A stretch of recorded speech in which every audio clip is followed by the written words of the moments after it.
Hello beautiful creatures. Today I'm going to teach you all how to make a smudge stick. It's really simple. It's all the plants you find in your garden. If you don't have these plants, it's herbs basically. You can choose lavender, thyme. This is impepu, African sage. People that aren't living in South Africa would use white sage. Let me show you white sage. This is basically what white sage looks like. And I wait until it gets old, and then you just cut it off, just the bits that need to be cut off, like when you're doing your normal pruning basically. This is the perfect time to make these smudge sticks. Just cut off these pieces that don't want to be here anymore. See, they're dead, they don't want to be here anymore, they're dying. And it also gives the opportunity for more growth to happen in the plant as well.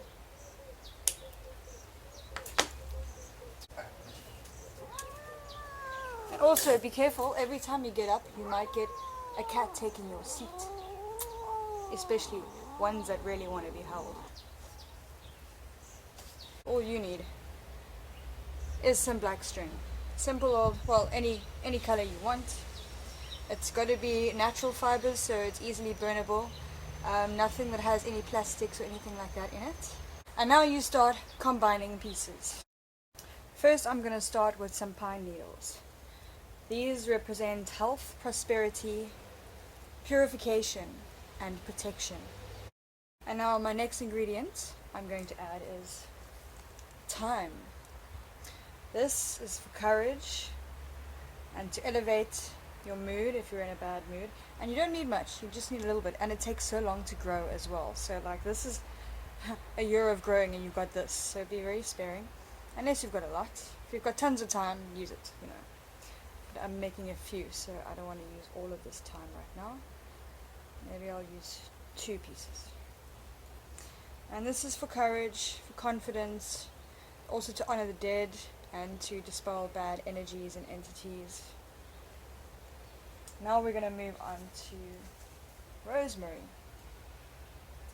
Just a piece of rosemary, and we're just doing this, that. And the rosemary is very good for memory, concentration, if you're looking to study for exams, that kind of thing. And also to remember maybe past lives, if you want to do a past life ritual, rosemary is a good one to use. And it also does the protection, it will protect your space. And then we've got the normal white sage, these guys that I just picked.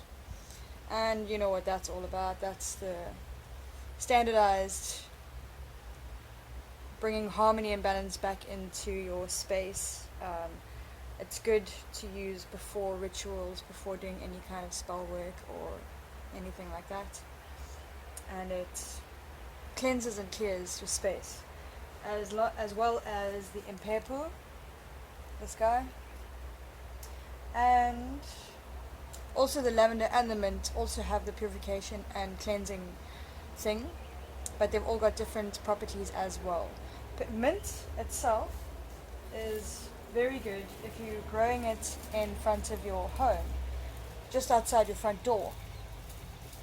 This is some old mint that I've chopped already.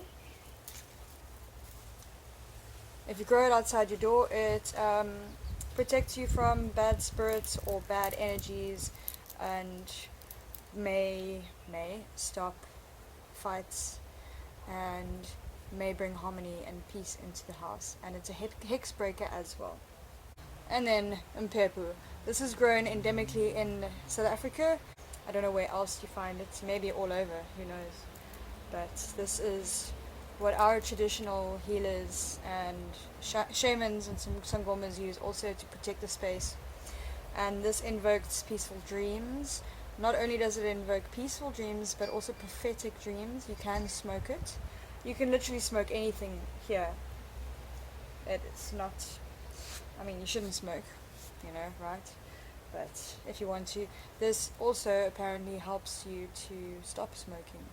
If you start replacing this to your tobacco, you might actually end up not needing to smoke cigarettes anymore. And then obviously lavender, and this is healing and harmony and bringing peace back into your home and heart.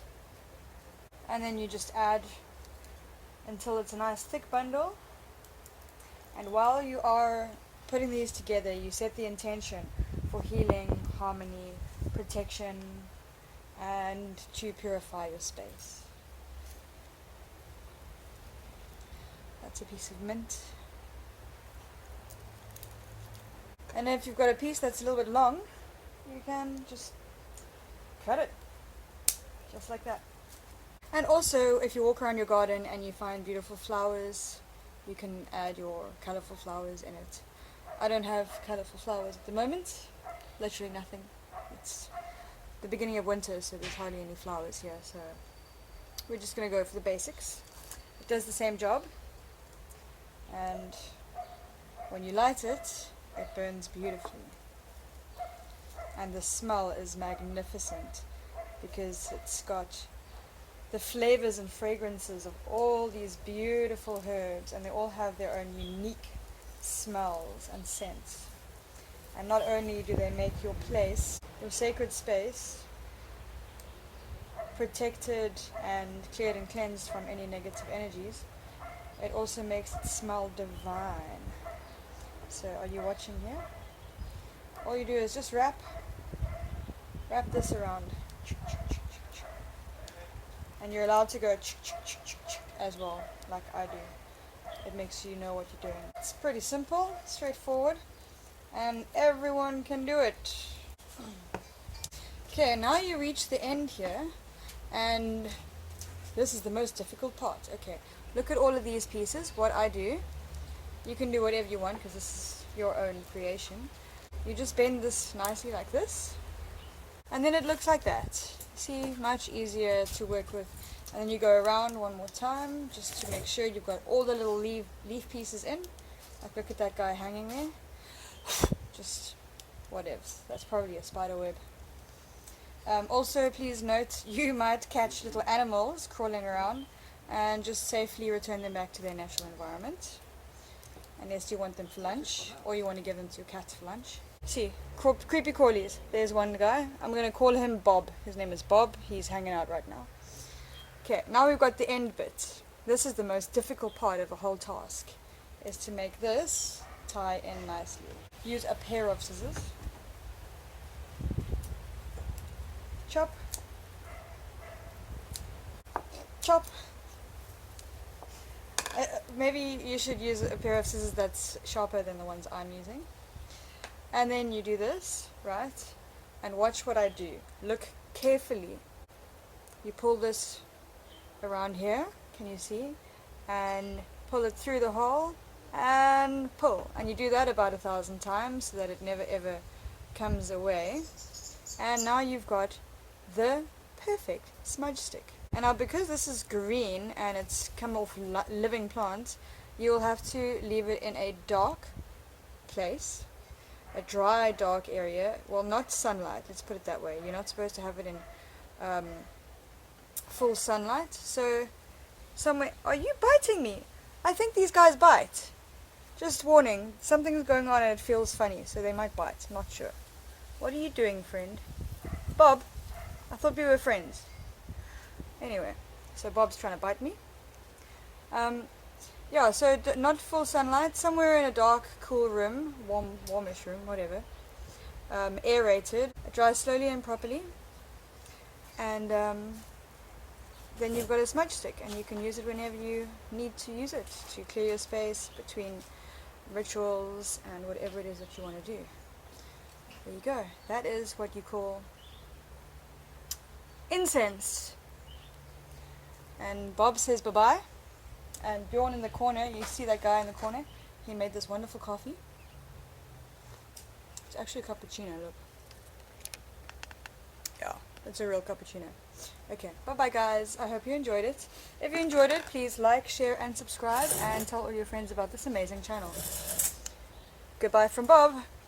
And when you're ready, this is one that I have made a long time ago, and I've dried it already, and I've used it already.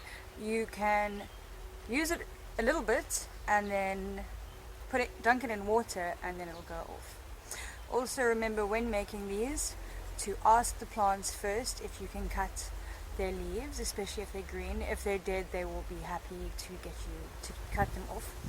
But if they are still green, just ask permission from the plant before you cut, of course. Give gratitude and thanks. Now, be careful not to burn yourself. This is a lighter.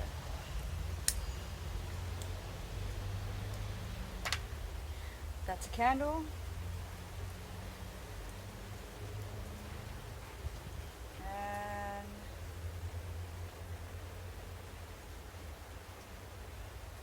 now we're on our way to Smudgeville.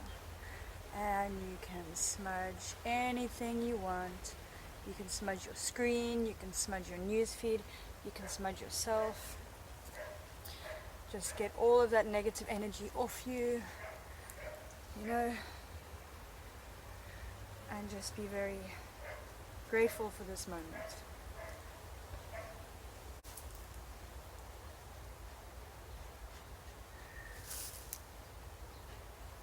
Under the arms, around the head,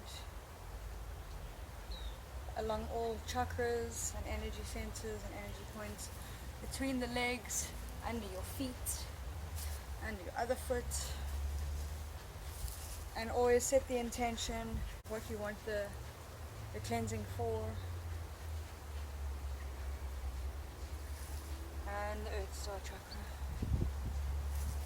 and around your back.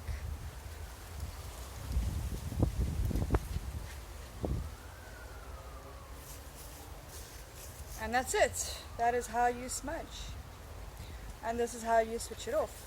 I've got a big drum here of water. This is what I do when I want to switch off my machine. 1, 2, 3. With thanks, with love and thanks, I now put you out. And then you leave it to dry. And then you've got your smudging stick for whenever you want. I hope I've taught you something today that you can use whenever you want to, and you can always come back to this video and learn more things, because every time you watch you'll learn a little bit more every time. And namaste. Have a beautiful day.